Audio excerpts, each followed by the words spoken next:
Hello everyone, Ember here, and welcome to my quick ranking of all the upcoming Vstars. I know it's been a long time since I've done a video, and I'll explain more about that in a future upcoming video, I guess. But yeah, as you can probably tell, my intros have remained sloppy since the last few weeks I've been taking a break. But no matter, today I'll be ranking all the upcoming Vstars coming out in either the next set, Astral Radiance, or in a promo box. So I think clivor, I think it's been confirmed for a promo box in English. But either way, all these VMAXs, not VMAXs, Vstars, should be coming out fairly shortly. So last on my ranking, I had Typhlosion V-Star. Bit of a shame because Typhlosion, Hisuian Typhlosion especially, is one of my favorite Pokemon right now. But that's not going to distract the fact that it's a pretty mediocre to bad card. So Typhlosion first glance 260 HP, which is on the the mid to range V-Star, a little bit less tankier than some of the other ones though. Psychic type, which is pretty good, but then weakness to dark, resistance to fighting, which is fine. The weakness to dark, bit of a problem though. And then the spooky flame attack that does 180 for 2 psychic and colors, allows you to put 3 damage counters on your opponent's bench Pokemon in any way you like. So a very similar effect to Dragapult VMAX, but the difference being Dragapult VMAX did 5 damage counters, and Dragapult VMAX was for 2 psychic energy. This is for 3. So that's like where my biggest problem with this card is. The V-Star power isn't even that bad. It says if your opponent's active Pokemon has exactly 4 damage counters on it, it is now knocked out. It is pretty easy to pull off with cards like Flapple with the first evolving Hisuian Typhlosion with the attack singe and the burn. So I think it's possible to pull this off pretty easily. It's just not going to be like very efficient. It's not reliable. The 180 is good. It is good numbers. Like it's just 2 curing everything.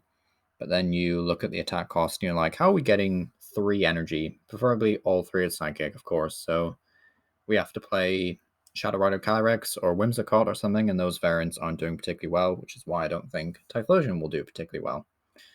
So moving on is Origin Delga V-Star. I've seen this card get very mixed reviews from people, but honestly, it just doesn't really do it for me.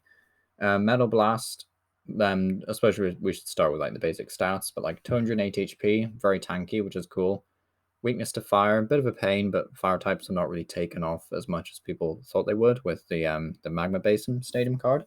Resistance to grass is pretty cool if people are like thinking of playing the upcoming Lilligant, which is featured later on this video, because there is a pseudo grass welder reprint, as you will. Retreat cost of 3 is also like a gigantic pain in the ass though, because like you would rather just play Air Balloon and just call it a day, but unfortunately retreat cost of 3 is really annoying. The first attack is fairly underwhelming, Metal Blast doing 40 damage and then 40 more for each metal energy attached to this Pokemon. So you need 5 energy just to do 240 damage. It's far too much. It's a massive it's a massive cost basically. It's not efficient at all. I do like the fact that it's for essentially just a single metal energy and you can start attacking immediately. But you're still at stage 1, so it's not as if you're going second. You can do a bunch of damage with metal saucers and stuff like that. You know, it's literally just 40 plus 40. There will be games where this is really good, but I think a lot of the time this is just too expensive. And then the second attack, which is a real draw, I guess, for people, is Chrono Star, dealing 220 damage for 5 metal energy. Well, it's a 4, but like it's basically 5 at this point. Come on. Take another turn after this one. So we've seen this before. Dialga GX had the exact same attack and did 150 damage. The thing is with Dialga, though, is Dialga GX, I should say. Dialga GX had a Magnetone that let you attach all the energy you could ever want from your hand. We don't have that.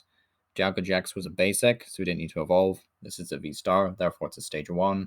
And so it's kind of like this iffy trade-off whereby you're a lot tankier than Dialga GX was. You do a lot more damage in Dialga GX, but then you don't have the way of setting it up, and you're not even like, I say damage, but you're not even like one carrying other V-Stars, even with stuff like Choice Belt. So yeah, Origin Dialga doesn't really do it for me. Will be games where it can probably like cheese off some strats, but I think it'll be a fun rogue deck and sadly not much more.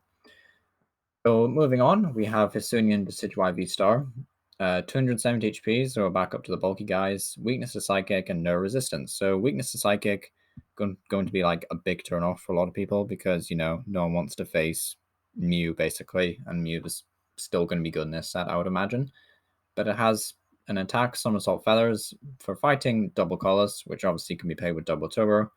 Does 160, and then you may discard up to 3 energy cards from your hand. Note they just can be energy cards. They don't actually have to be basic fighting energy, but you probably want to be discarding basic fighting, I would have thought. And then it does 30 more for each card discarded in this way. So another problem I have with this kind of attacker is the same one I had with Typhlosion, is face value, you're doing a lot of damage, you're doing a lot of good, reasonable turret KOs, but you're also needing all this stuff to get it going. Like, you need a fighting, you need a double turbo, you need, a choice belt if you really want to hit higher damage.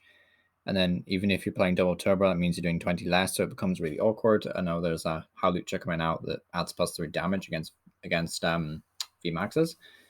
But yeah, I'm not so sure. Like, off the side here, we have Gutsy Pickaxe, which is the new form of acceleration that Hisuian decidueye will have access to. Energy Lotto, which will help with just finding double turbos and basic fighting energy. And then, of course, Glaring Moltres to kind of like offset that horrible weakness. But to be honest, I don't see Hisuian decidueye doing much, at least not initially. I think it could be a case of Duraludon, because there is decent things about this card. It's like it's flying type, so you're obviously hitting that good Arceus weakness. It's not particularly awful damage output, but it's not very consistent if you have to have basic energy in your hand all the time. So you're very reliant on stuff like Training Court and Retrieval. But yeah, I think it's a very iffy card regardless. Our Star, though, is a pretty good ability, allowing you to, once in your turn, draw until you have 8 cards in your hand. It's pretty solid V-Star power. Next, we have clivor, who's a wee bit more efficient. I won't spend too long on clivor because I know this is more of a personal bias in the ranking list. I know there's a lot of other people who don't think clivor is very good. But clivor, 270 HP, so up there with the big boys. Tree cost 2 is nice. Weaken the grass, nice. Axe Break for fighting colors, which is really good. Efficient damage. Does 120 and then 60 damage to 20 opponent's bench Pokemon. So, of course, people are going to immediately jump to say things like Dragapult that did, like 130 to the active, 50 to the bench. This is doing 120 and then 60. It does set up the two-hit kills really nicely. Unfortunately, you have to use a belt just to be able to one-hit kill an Arceus. You can't just flat one-hit kill them, which is a bit of a pain. But I do think it's a really good attack for softening things up, especially if you're playing other attackers. Like, I would play this with... I personally would love to try this out with Moltres V or the Baby Moltres. There's certainly options for a Lucario rogue deck where you play like Lucario, maybe even Bibarel and Zorok. So like Zorok puts itself in discard pile, and then you can make use of the amazing attack Rampaging Star that does 30 for every Pokemon in your discard pile. So there is like obviously a bit of potential there.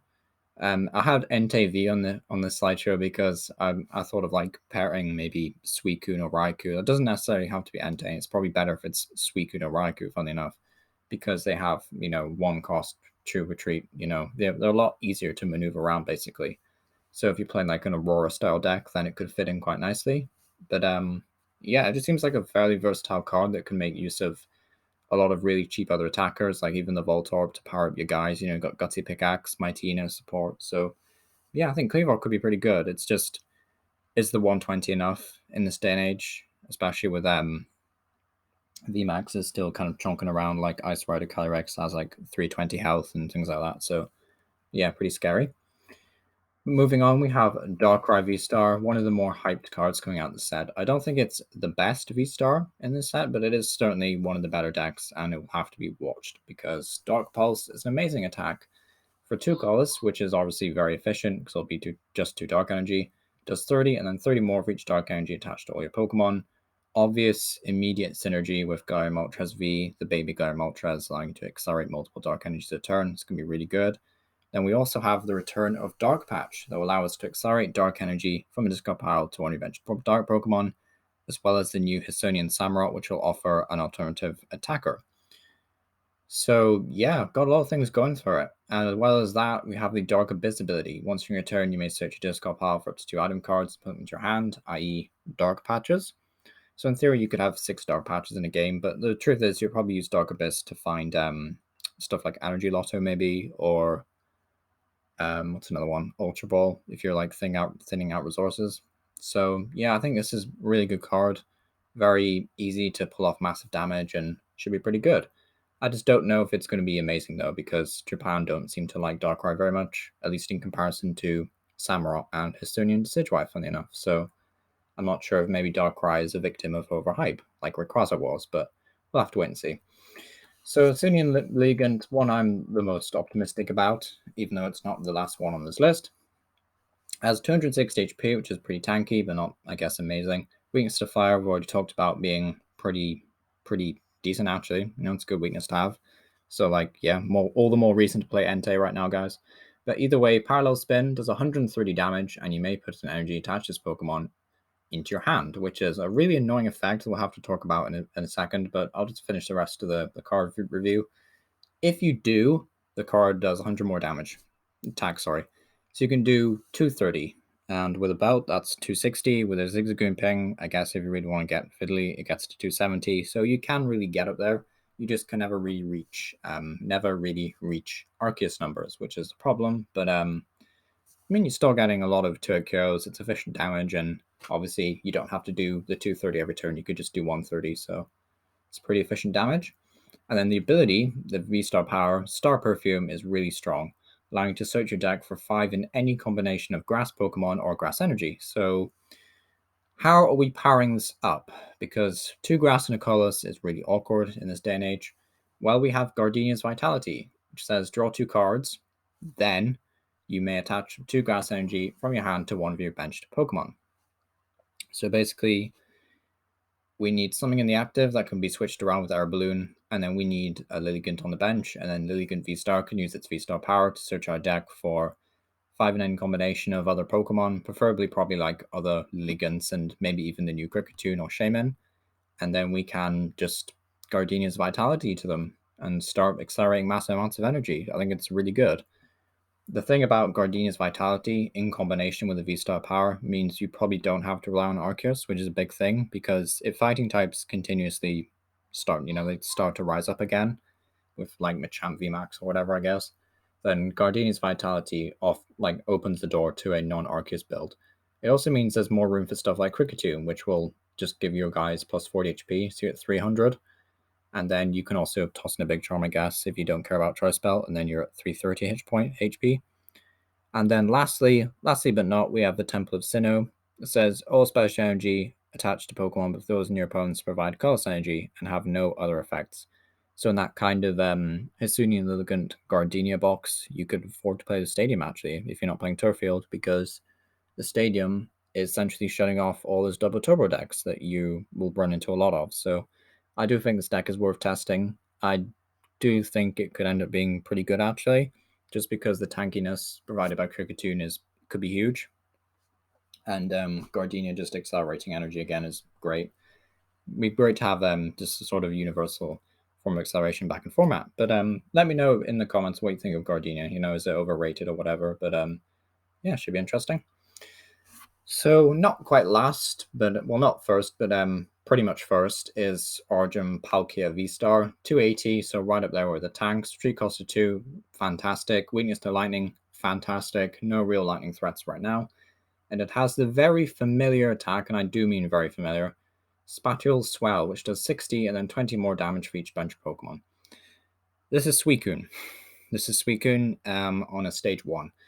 Now, doing plus 40 damage base is huge. It's a lot bigger than you might think, and so having that extra 40 boost means you'll just hit V-Star numbers a lot quicker than Suicune can. Of course, Suicune can use stuff like Cape of Toughness to be just as tanky, and Suicune has access to Ludicolo, which is pretty big, but Origin Star Palkia just offsets that by being 280 HP naturally, so you don't have to make room for Capes of Toughness, and it has a V-Star power ability. So it says, once in your turn, you may attach up to 3 water energy cards from your discard pile to your water Pokemon any way you like. So this is just a way of immediately powering up another Ice Rider Calyrex. I can see you running maybe a thin line of Ice Cali in this build. I don't think you would ever go a full split of either, but you could probably go for like a 1-1 Cali just to make use of a random Max Lance out of nowhere and just do 250 if your opponent is being very careful around Spatial Swell, but it is difficult in this day and age to effectively play against Suicune, as seen by the success of Suicune in regionals. So Yeah, just the thought of this being just like the general thought of Suicune being around for another format is scary, but at least there is different ways to playing Palkia. Of course, there's the new Starmie that could be pretty good against all these decks that want to play high counts of energy. And because you're obviously a very low resource deck, you can charge up energy. You only need 2 energy to attack with. You could probably use Mightina. So doing 160 to a Mew VMAX knocks it out, and you're also killing opponents' Calyrex and stuff. So I do think Mightina will have some value in here. And then I have the Sunian Samurott of all cards on the top left here. So this is going to take some explaining, but basically in Suicune, there is a thin line of Ludicolo because you can find it easily with the sort of like rare Candy and Talion package. So I was thinking, what if you could find room for a small line of Asunian Samurott to essentially fill in the role of Ludicolo? Yes, it doesn't boost any damage, but it does have the ability Triggy Stance that says once through your turn, you may discard a card from your hand and just draw 3 cards. So it's just extra draw power, especially in the late game if you just need to find like an extra Melanie or something and you've used your ability already, or you're looking for an extra piece of the combo, and your opponent's not likely to boss it up either because it's 170 HP one prizer, and you have a 208 HP two prizer in the active. So I do think there is some, it's worth considering. But overall, I think I realized I've not really been doing an overall thoughts for each of these Pokemon. But like overall, I think Argent Palkia has the most potential to be competitive out of any card on this list, except from Samurott. Yep, that pause did not work, or the transition. But Samurott is the best, I think, just because of its high efficiency. So just looking at its stats, high HP, check. Good retreat cost, check. Weakness to grass, check. Although weakness to Gardenia builds is probably a bit of a worry. But Merciless Blade, really efficient, does 110. And then if your opponent's active Pokemon already has any damage counters, it does 110 more. So 220. And then its ability, Zangetsu Star, says once in your turn, you may put 4 damage counters on one of your opponent's Pokemon. A phenomenal ability, even though it doesn't look like it's like, oh wait, what, 4 damage counters? In this day and age, that's lame. But then if you think about it, 4 damage counters on an Arceus. Then you hit them with Merciless Blade. So then that's what, up to 260? And then you just slap a choice spell on there and you're doing 290. So yeah, you're up there. You're one killing an Arceus on your second turn. So I think the ability is very good. And obviously you can play just with Inteleon and sets up the Inteleon package to just be able to use those pings and just start pinging everything for 2 damage counters. So whenever you do Merciless Blade, you're not doing 220, you're actually doing 240. And then if you factor in a choice belt, you're doing 270. So like all these other V-Stars that we talked about today, pretty much all of them, except a rare few, will actually go down in one hit. And it's just like, oh, okay. And then if you really can't be bothered to play Suicune, not Suicune, Inteleon, I should say, you could play Zigzagoon and Scoop Up Net, or like even Galarian Weezing just to do some chip damage in the early game, or Flapple of all things, because 2 damage counters is really relevant here. But yeah, I think Hisuian Samurott will actually be an S tier deck. It's just got everything going for it, and I do mean everything. I know we've said this before, but just judging from how much success it's seen in Japan and how enthusiastic they are about this card is really reassuring. I do think this will like not dethrone Mew, but it will definitely like knock it down a pedal, I guess. So, and obviously you have access to the busted Moltres like most of other decks in this video. So yeah, drinking game. Take a shot every time you see Galarian Moltres. But anyway, this has been Ember Power. Hope you enjoyed today's video. Bit of a long one, bit of a rushed one. Let me know what you think. Do you prefer this kind of video to deck profiles? And hopefully see you all next time. Thank you for watching.